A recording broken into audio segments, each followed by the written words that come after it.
Welcome to the Determined People podcast, bringing encouragement, strength, and hope to a world that's in desperate need of it. Our guest today is the poster child for determination. Stacy Johnson is the founder, owner, and chief executive officer of Central Texas Table of Grace, which is a foster home in Round Rock, Texas. It can hold up to 13 kids. Unless you've been living under a rock, you've heard about all our problems with the foster system in Texas. And it's easy to point out problems, but Stacy is focused on solutions. Today, we're going to learn her personal story, how Grace House, as I like to call it, got started, and what her plans are to continue making a difference in our most vulnerable citizens, our children. So welcome, Stacy, and thank you for being on the show. Thank you so much for having me, John. It's good to see you. You as well. Let's just start off with your story. I mean, you turned out pretty good for a foster kid. Yes, I hear that a lot, actually. I grew up in foster care. I went into the foster system at the age of 2. My mother was an alcoholic, and my grandmother and her sisters suspected some abuse because just very randomly I became deathly afraid of men. And so they knew that I was maybe seeing my mother get abused or I was getting abused, and they called CPS, and I was taken out of my mom's care. And I was in and out of foster homes until the age of 15 when I actually asked if I could go to a group home because I was just getting sick of being moved around. I had been in 10 different placements by the time I was 15. So I went to a group home, and then about a year later, I got legally emancipated and was on my own. So, what was that like? I mean, go through the emotions that you as a child would go through when you'd be put in a home, hoping it was a place that you could stay for a while, and then being moved out. How did you feel? It was very devastating to my self-esteem. I will tell that. As a child, you really believe that everything is your fault. Even some of those moves didn't have anything to do with me. Maybe the foster family just moved and it wasn't convenient for me to go. Whatever it was, it just is really destructive to your self-esteem. And so I feel like each time I was moved, it just knocked me down a little further and a little further. And that's why I eventually asked if I could go to a group home, because I guess in my head, and I don't even know how I knew what a group home was, but I just thought if I was in a facility and there was staff, it's their job to take care of me. It's like if I did my chores and I followed the rules, I could just stay there. And so I asked my caseworker at 15 if I could just go into a group home, and she said, Stacy, I don't know if that's a good idea. You're not going to be able to be a normal kid. And, there's, a lot of rules and things like that. And it's kind of like jail. I just don't think that's a good idea. And I said, but if I do my chores and I follow the rules, I could just stay there, right? Yeah. And she says, well, yeah. And she moved me into Lisa Lane Group Home when I was 15. And so that's where I was for a little over a year until I got emancipated by a judge. And you met a counselor there who you spoke to and said, I want to be emancipated. Mm-hmm. And he made a difference in your life. Would you just share a little bit about him? Okay, so he is the catalyst, I believe, for every success in my life. And basically, it all started with me telling him I wanted to get emancipated, and he didn't laugh me out of his office. Like I try really hard not to do when my kids come to me and tell me they want to be on their own, at 15, 16 years old. And he basically said, you know what, being a grown-up is hard. And there's a lot you're going to have to do to prove to a judge that you could be on your own. And so we're going to have to get right to work. And he bought me this book called The 7 Habits of Highly Effective Teens. It's the teen version of The 7 Habits of Highly Effective People. And he got me that book, and it talks about being proactive instead of reactive, beginning with the end in mind, writing down your goals and things like that. And I really looked at this book like it was my Bible. I followed everything it said, and I did what I needed to do. And when I was 16, I went before a judge, and he did grant my emancipation. And that therapist, he saw me not for what I was, but for what I could be. And I think that made a huge difference in my life. No doubt about it. How did you feel when you heard the judge say, you're free, you're emancipated? So I feel like that was another huge impactful moment in my life, because basically if I didn't get emancipated, if he said no, then I had to go back to that group home with my tail between my legs and tell all the girls that I didn't make it. And, I would be embarrassed and of course disappointed. But if he said yes, that was it. I was on my own. I was moving into my own apartment, and that would be it, and it would be a big adventure, to say the least. So I remember he said, "Young lady, will you please stand up?" And I stood up, and he said, "All I see in this courtroom is heartache and pain and suffering." He said, "But you're a success story, and you're going to make it. You might even change the world." And he hit that little hammer thing down, and he said, "I'm granting your emancipation." And I really think that those words changed my life forever, because I feel like he gave me permission to succeed. He told me that I was going to succeed, and he was a judge, so I believed him. Yeah. So He had the flowing robes and the big higher spot in the courtroom and all, exactly. but still. Yeah. But you were still, even at 16, you were still a kid. Oh, yeah. Were you scared? Oh, my gosh. Yeah. And every day after that, every day was scary. Being on your own and being responsible, when you're a young teenager, I think you long for that and you want that freedom and you want to be able to make your own decisions. But then when the reality of life hits you, it's a very different situation. It's not just, oh, I get to do what I want. It's, when you miss a day of work, you might not eat. When you do these things, there are consequences to everything you do. And so I learned very quickly that I needed to live my life right and be responsible, because not being responsible for even one day could have extreme consequences. Wow, what a great lesson, though, to learn early. Yeah. And you had to learn it through necessity. I see people on Facebook or something saying, "I went through the school of hard knocks." I'm going, you don't know this young woman. You don't know her story. That is the school of hard knocks. It was like learning on-the-job training, but you have become a success story. Now I want to fast forward. We've got a lot to cover today, a lot of great things to cover. But you were 30 when you founded Central Texas Table of Grace. First of all, where did the name come from? Actually, it's a song by Phillips, Craig, and Dean. It's a song called Table of Grace. And the main chorus of it says, "Where the cup's never empty and the plate's always full, you're always welcome at the table of grace." And I just remember hearing that song and thinking, that's what I want my place to be like. I want it to feel like you don't ever have to worry about anything, that, you're safe and secure. And because foster care, there's nothing secure about it. You never feel safe. You never feel loved. At least I didn't. And so I just wanted my place to be different. And so I remember that song came out, and I said, "Oh my gosh, this is what I should name the shelter." And then I did. That's great. That is awesome. Now, you got a really cool story about, because you told me once before that the idea for starting Central Texas Table of Grace had been in your mind for a while. What was the spark that encouraged you to take that step out in faith and do it? Okay, so this is a funny story, kind of a crazy story. So I have always wanted to help foster kids, really from the day that I got emancipated, because of the impact that therapist Russ had on me, and then the judge, and then being emancipated. I thought, someday I'm going to help foster kids the way that this man Russ helped me. But I just never really thought about it again. I got a really great job in sales when I was 20, and I was successful, and I did all the things, and I was happy. And then I moved to Austin and kind of started over a little bit. The financial firm that I worked for wasn't in Texas, so I started over with a different career. I actually ended up selling cars. And I decided, I had been here, I don't know, about a year, and I decided it was time to start dating. Mm-hmm. I had a daughter who was almost a year and a half.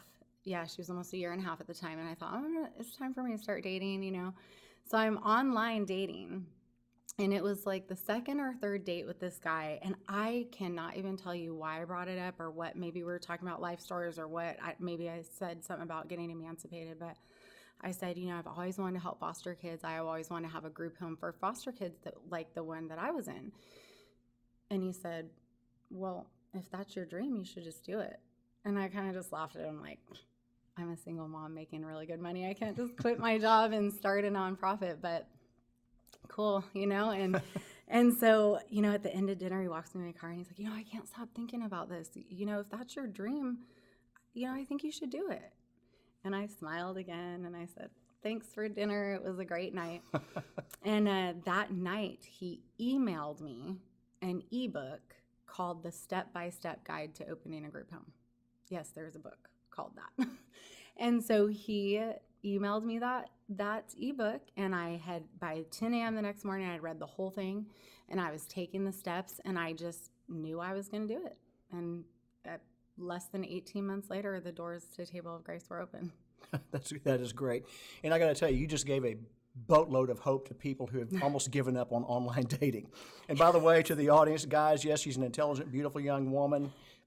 She married the guy. So it was a great win-win-win situation all around. Now, it was about 14, 15 months, I guess, from that date night to applying for permitting for the shelter.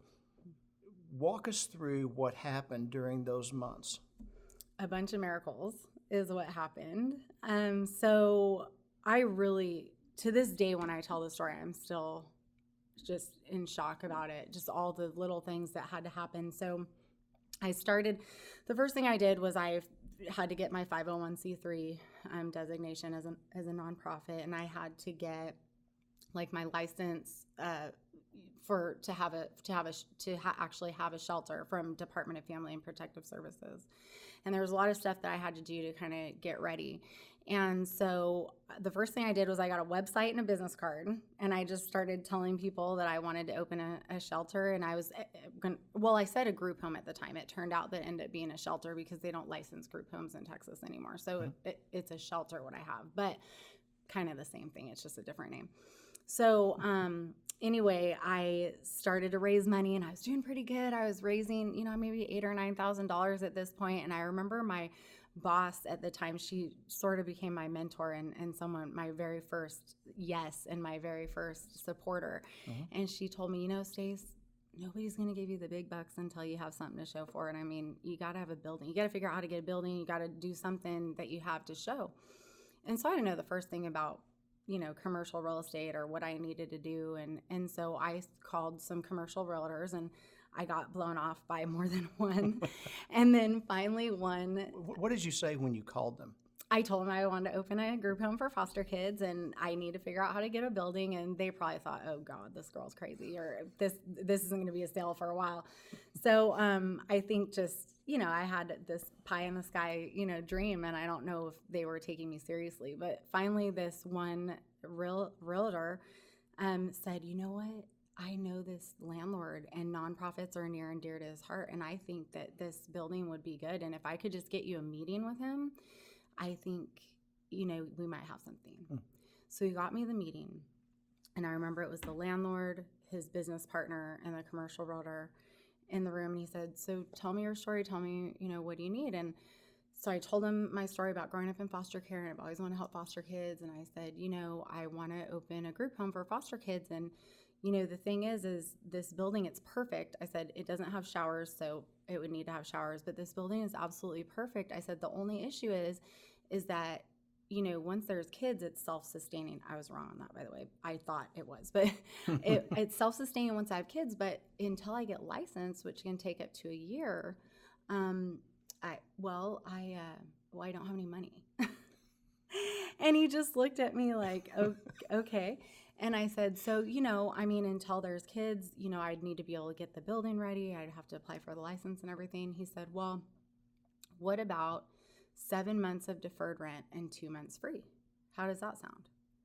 And this guy has known me for 15 minutes. He hasn't checked my credit. He hasn't done anything. I have good credit, so it's fine. But he hasn't done anything. And I just looked at him, and I started to tear up, and I said, well, if you did that, I think I could do it. And he said, God told me this is your building. And when God tells me to move, I move. So he said, here's the deal, though. I don't have the ability to donate a $50,000 remodel for the showers. I don't have that ability.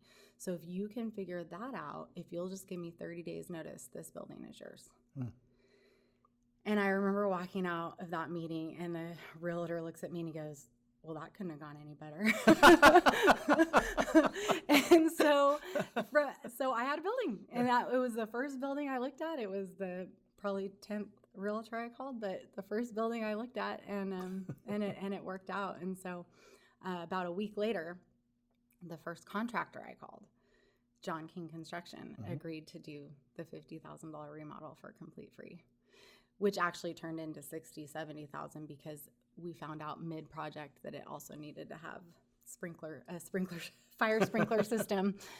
So, But expand on that a little bit, because how you met John King and his wife Nancy. Nancy now serves on the board, but and how that came about, because people don't just do this stuff every day. They don't just give away $60,000-$70,000 of construction every day. oh gosh, I mean, I honestly believe it's a God thing. I've just seen so many miracles, but the thing that honestly, I wasn't going to cry this early, but I'm about to cry. It's okay.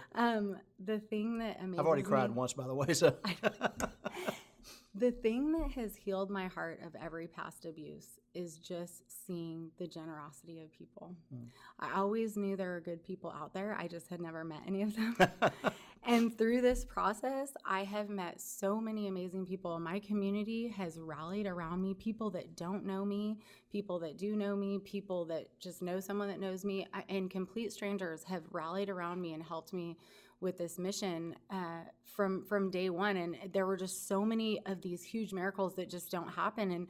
And John King, really, he was just my mentor, Lisa Copeland, who was my boss at the time, had just given me his name because she thought she knew him and he was a commercial construction guy. And she thought, well, if you find a building that needs something, he'll at least be able to look at it for you and just be honest about maybe what it needs or something like that. She goes, he's too busy. He won't be able to actually do anything for you. He's just an honest guy that, if you're looking at a certain building or you get a quote from or something, he'll be able to talk to you. And so when I called him to just ask him that, he said, well, sometimes we do charity projects and it's probably about time, so let's talk about it. Wow. Yeah. Wow.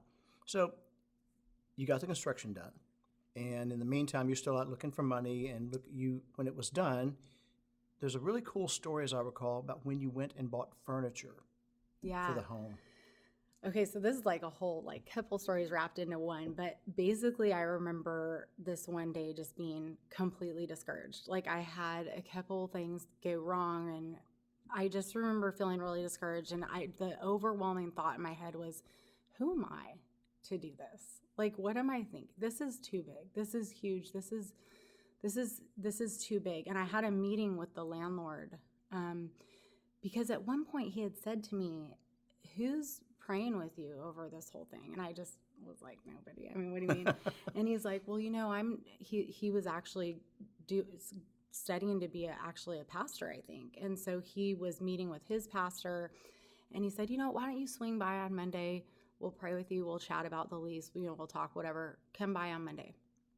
So I remember just being really discouraged, and I had made up my mind that I was going to tell him that I had just had John King agree to do the remodel and everything, but I was going to go to this man and tell him, you know what? Thanks for everything. Thanks for believing in me, but I'm crazy. I don't know what I was thinking. I'm not going to do this. So I pull up and I look, and the building that I'm going to be renting, every single piece of furniture that was in that building is now on the front porch. He's already moving out. I go in there, and John King Construction is drawing on the walls. And I'm like, well, I guess I'm doing it. So I go meet with this landlord, and he just prayed with me, and he ended up literally going over every single scripture in the Bible that had to do with faith. And it was like, I stepped out of there with my faith renewed, and I thought, you know what, I'm going to do this. And then right as I walked out, I get a phone call from Austin Couch Potatoes, who had agreed to give me the beds for like a third of the price. I wanted these certain beds for the kids that had a nice shelf, and they had drawers, and they were really nice. And he was the first furniture store that gave me the time of day and said, we'll give you and this was a real good discount. So he's like, hey, your beds are here. Why don't you come down and get them? So I go down there, and I remember just my hand shaking writing the check, because this was all of the rest of the money in the account. And also buying these beds is like, okay, this is happening. I got the building, I'm getting the beds, like there's no turning back, like this is happening. So I'm writing the check, and my hand is shaking, and the guy looks at me and he goes, I'm having you buy the beds today for our cost, but God actually put it on my heart that I'm supposed to donate all the rest of the furniture to you to furnish the shelter. Wow. And so I just want you to know that I'm going to come by and measure later on today, and I'll donate the whole rest of the shelter. Wow. I bet you cried then. Oh, yeah. I mean, I can't even, you couldn't shake my faith now. I mean, I'm not this huge, like, religious person, but I have so much faith that, this was supposed to happen. Like, I was supposed to be there to help these kids. And now it's been 7 years, and we're helping the kids. You don't have to show religiousness to have faith. Right. Okay. There is a big difference now.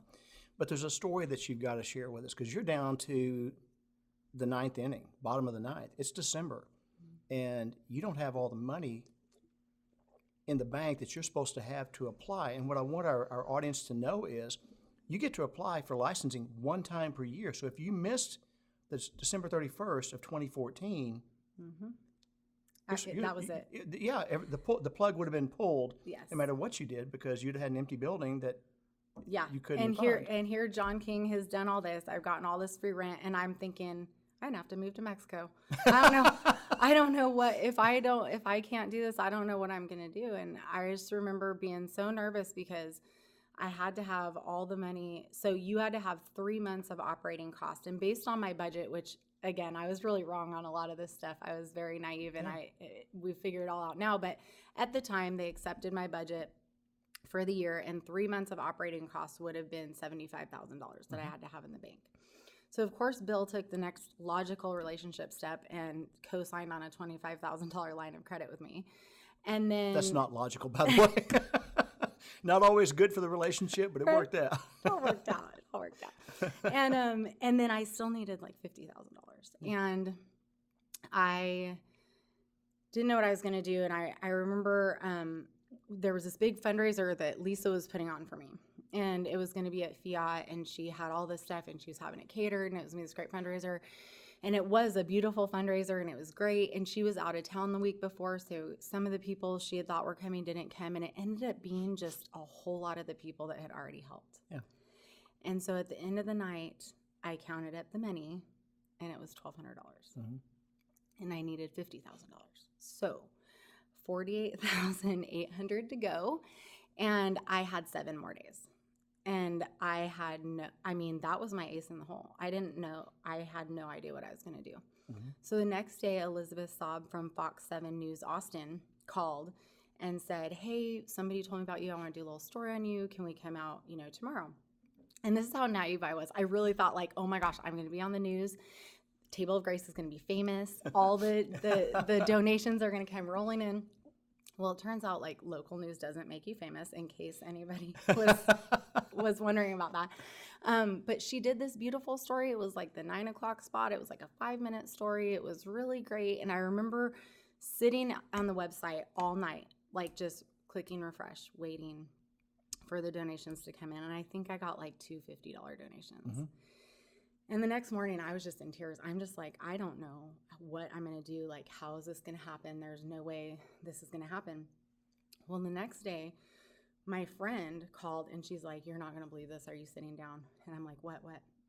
She goes, my friend posted your news story on Facebook, and her mom from Arkansas saw it and said, I'm supposed to give my money to this lady, but God told me I'm supposed to give my money to this lady, but will you at least go to lunch with her first?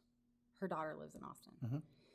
So my friend goes, can you go to lunch, like, now? And I said, yeah. So I go to lunch. Yeah. I tell this girl everything I'm doing. She goes, okay, I'm calling my mom, and I'm telling her to do it. My mom is going to send you a $25,000 check as long as your community will match. So that night, I posted on Facebook, and within 4 days, I had $5,000 checks. That's incredible. I want people to remember, this is Christmas time. Yeah. People aren't flush with cash for the most part. Or else they've given their church donation for them. They've done their charitable donations, and you're at crunch time. Yeah.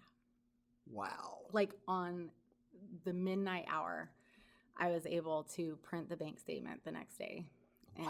And send it in with the application with $253.19 more than I needed. So that is just, again, it seemed like every time that a roadblock was put in your way, God just stepped in and removed it. Yeah. He removed it. There's no question that there's something bigger at work here than just, young woman going out, raising money, opening a shelter. There's something much bigger at work here. Let's move on to shelter's open. You start having kids. What's the emotional state of a child when they arrive at the home? So obviously, I love to think of my shelter as the best one out there, and it's beautiful and it's gorgeous, and all of us love kids. But you know what? This is the worst day of that kid's life. The worst day of that kid's life. And so they're coming to us a lot of times with just the clothes on their back, or they're coming to us with a garbage bag or a grocery bag full of their belongings. And this isn't just from their abusive home that they're coming with a garbage bag. I'm talking sometimes they're coming from another foster home. Sometimes they're coming from a psych hospital or another facility, and they're coming with a garbage bag. And so number one, that's the first thing that I say, no child will ever leave our care with anything other than proper luggage, or in some cases we have to buy them moving boxes because they've acquired so many things during their stay that it actually is it's too much to even put in a couple suitcases. But they're just having a really, really tough time. I mean, regardless of what abuse they've, been through. I mean, I've seen kids come with bruises and bumps, cigarette burns, the whole 9 yards. No matter what they've gone through, though, they still want to be home.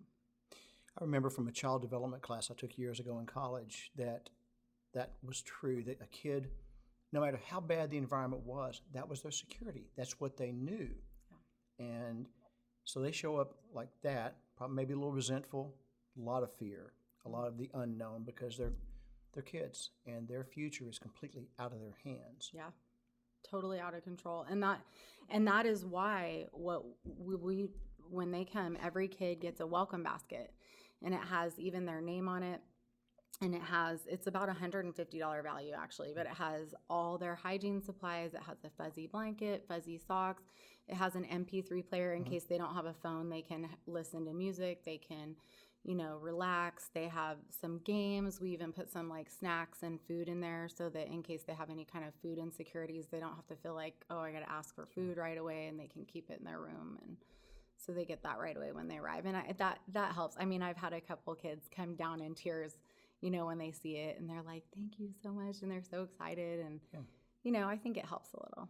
It helps a lot. I mean, just the thought of a child showing up with their stuff in a garbage bag. The subliminal message is you're trash, and they aren't. They're every bit as important as you or me or the most famous celebrity on the planet.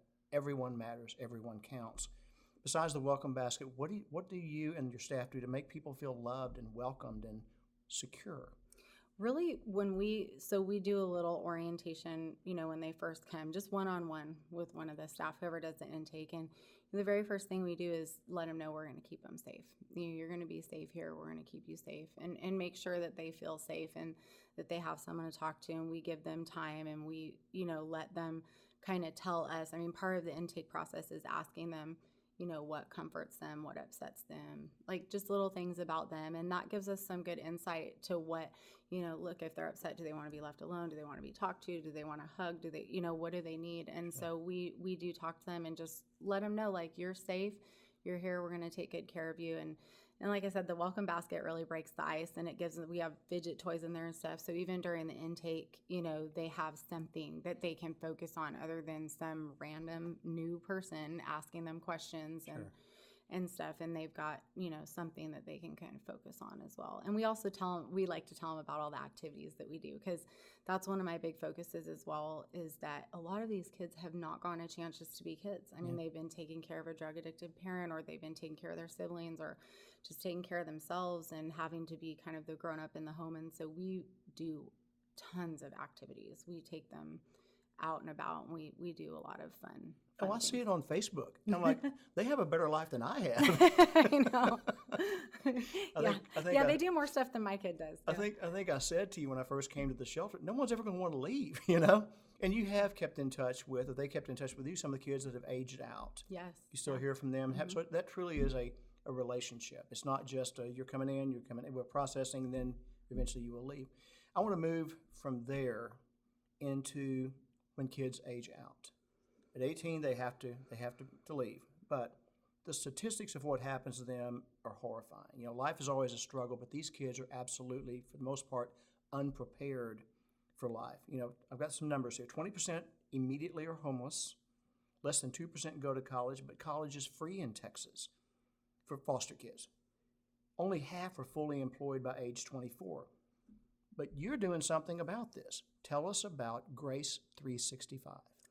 I think one of the most heartbreaking ones you missed right there was that 75% of the girls who age out become pregnant. And out of that 75%, 50% of those kids go right back into the system. And so that's one of the things that I think is one of the most heartbreaking things. And I wonder about that statistic even being low, because when I think back It's hard to track. any of the girls that have aged out of the shelter, I can't really even come up with one off the top of my head that doesn't have a baby now. And so I would think there's probably a lot of trafficking of these kids. Oh, yeah. Oh, so they are prime targets for sex trafficking as well. Foster kids, absolutely. But one of the things that was really hard for me is when the kids would turn 18 at the shelter and they would look at me and go, well, why can't I just stay here? And it's because they're now an adult, so they can't be in the shelter with kids. And so I really thought, and also so many of my kids that I still keep in touch with that have aged out are not doing well. They are those statistics, and they are not doing well. And so, and when they would turn 18, I would try to help them get into what's called a supervised independent living program, which is extended foster care. They can sign up for extended foster care and go to a supervised independent living program. They just can't do it at Grace House, right? Right, because I wasn't at the time. You know, I'm a shelter and it's for kids 6 to 17. So no one over 18 or older can be there. But they do have these supervised independent living programs. And what I noticed is, number one, there's not enough of them. They're all on a waiting list. You can't get the kid into them. And then the other thing that I noticed is that a lot of them did have a lot of rules for being an independent. I mean, I remember one of them, the kid couldn't have a phone for the first 60 days. I'm like, how do you even function as a grown-up without a phone? So just the options weren't there. And I thought, you know, I want to make an option. And so there's this place called Community First Village in Austin for homeless people. And it's a little tiny homes village for homeless population. And I remember being so inspired when I saw it. I remember thinking, we need a village like this for kids who age out of care. I would love to create a little tiny homes village like this for kids aging out of care, somewhere that they could, you know, have a place to call home. And then also there would be like a community center where they could, you know, get a meal a couple times a week. They could go to therapy appointments. There'd be like an office and print center. We would have, you know, a basketball court, and, you know, we would a garden, you know, have these things and just have a little community. And so I decided that I was going to apply for a supervised independent living license and start looking for land. But I didn't find the land right away, and so I wanted to start helping kids now. So we just started renting apartments. So in January, our SIL program started, and we now have 5 girls in apartments in that program. That's awesome. And you get the apartments completely, you furnish them? Yep, they get a toiletries and everything, right? And they get a linens. fully furnished apartment, and gorgeous. Oh my gosh! I mean, we get volunteers in the community. A lot of them are like interior decorators or stagers, or gosh. Yeah, I Well, mean, I can imagine. Yeah, I'll have to send you some pictures, but yeah, they're just gorgeous apartments. And then we created a program for them, a once a month, where they come and we do life skills and we do cooking and we do different stuff. And they have to have a budget. They have to be working or going to school. And then we just create a plan for them. And it's supposed to be anywhere from, you know, a year to 18 months. There's not a hard stop as long as they're following the program, and, you know, we'll help them until they get where they need to be. But just a chance for them to grow up a little bit and become independent without all of the pressures. My biggest thing is having them get a driver's license and a vehicle. I think that's what sets these kids so far back, is that even the ones that get a good foster home sometimes can't get a car because no one wants to really take responsibility or put them on the insurance or, you know, whatever. And so a lot of these kids just don't have a license or a car, even their paperwork. A lot of them age out without even a birth certificate or a social security card. So so my big focus is a car and a license and making sure they have all their papers and they can save some money and learn some skills. Wow. You're getting them ready for life. Yeah. And wow. And Grace 365 in its final phase would be a much bigger scale than 5 apartments. Yeah. Which is a wonderful start, and it's an incredible effort. your hard work and dedication has been noticed and honored by a lot of different organizations, and like you're this year's KXAN Woman of the Year. But the story I want you to share with us is this: in 2017, you won the Chick-fil-A True Inspiration Award. And in May of 2018, you went to Atlanta to accept the $75,000 award for Central Texas Table of Grace. Mm-hmm. They had a surprise for you. Oh my gosh. Okay, so that was when my whole life came full circle. So they did a little video. The Chick-fil-A production team, did this little video to show the stories of the different nonprofits that received the money. And so at their gala in Atlanta, they, show the video and tell the story to their donors who helped make it possible. And so I had talked about Russ Hansen, the therapist who bought me the 7 Habits book, and I told him, and I remember the kids were so excited when the production team came too, because they're like, we're going to be famous, and I'm like, they can't show your faces. But it was really exciting. They even had a drone. They were filming the kids in the yard. It was fun. So we did the video and everything, and I remember I'm the last one to go. I'm the last one to walk up to receive my award, and I was just so nervous about even like going the right way off the stage. I mean, it was so nerve-wracking. And so I get up there standing next to the franchisee who nominated me, and they said, and so I take the picture and I go to like get off the stage, and he grabs my arm and he's like, wait. And they go, and we have a special guest to present Stacy Johnson with her True Inspiration Award.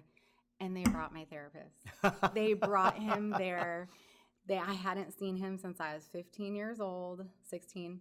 And they brought him to give me the award. And I don't think they thought we were even going to get off the stage. Like, we were like hugging, and I was sobbing, of course. And wow. And now it's so incredible because I talk to him all the time now. He actually officiated my wedding. Did he really? Oh, yes. That's awesome. And he also, when I have things with kids or, he's a therapist, he's been a therapist for years and years and years. So whenever I have an issue with a certain kid or something that's going on, or even a staff member, I call him for advice. And it's just pretty amazing how it's all come full circle. That has come full circle. So you said something earlier which stuck with me. He saw you not for what you were, but for what you could be. Stacy, you've had a lot of people that have just validated who you are throughout your life. Him, the judge, Lisa, and many, many, many others that are too many to name. But I love that story. That's why I didn't share with you. We were going to talk about that because it's just wonderful. He was a real gift in your life. But how do people find you and learn more about Central Texas Table of Grace? So they can go to our website, which is centraltexastableofgrace.org. We'll put a link up on the video. All spelled out, Central Texas Table of Grace. And then we're also on Facebook, so that's Central Texas Table of Grace as well. Mm-hmm. Instagram, I believe, is CTX Table of Grace. So we have all the social medias. You can get to all of them through the website. And then right on there on our website, we have all kinds of information about Grace 365, about the shelter, about, you can see what the shelter looks like on there. I mean, all kinds of stuff. You can also schedule a tour of the shelter if you want to see it and learn more about it. And you can just email right on the website, and I actually see all those and answer them. Sure. Is there a place that people could sign up to volunteer?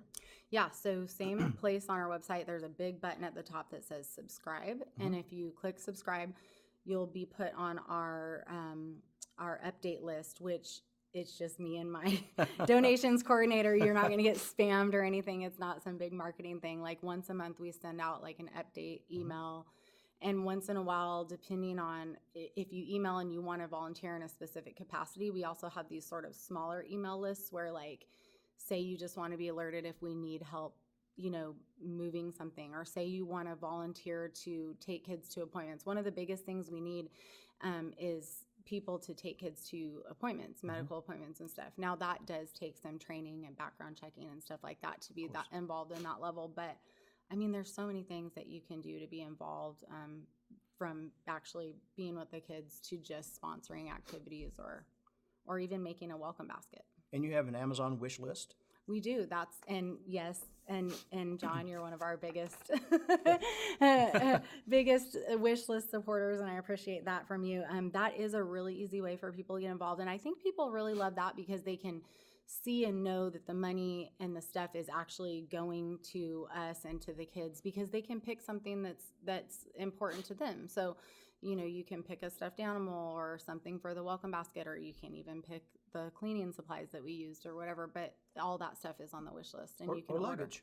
Yeah, luggage. Yep. Duffels, things like that, sure. Yeah. Well, I want to end on that note because we've covered everything, and I do encourage everyone, go to the website. Check out the Vision tab, which shows what she has in store for Grace 365. It is so well done. I emailed it to several people over the weekend and said, you got to take a look at this. Every person we meet, Stacy, is looking for two things. I call it your personal IP address, their identity and their purpose. Who am I and why am I here? You found yours early on, and I can't wait to see what God continues to do with your life, because I know it's going to be really, really big. But I encourage people, please do check out the website, check out the shelter, volunteer if you feel so inclined.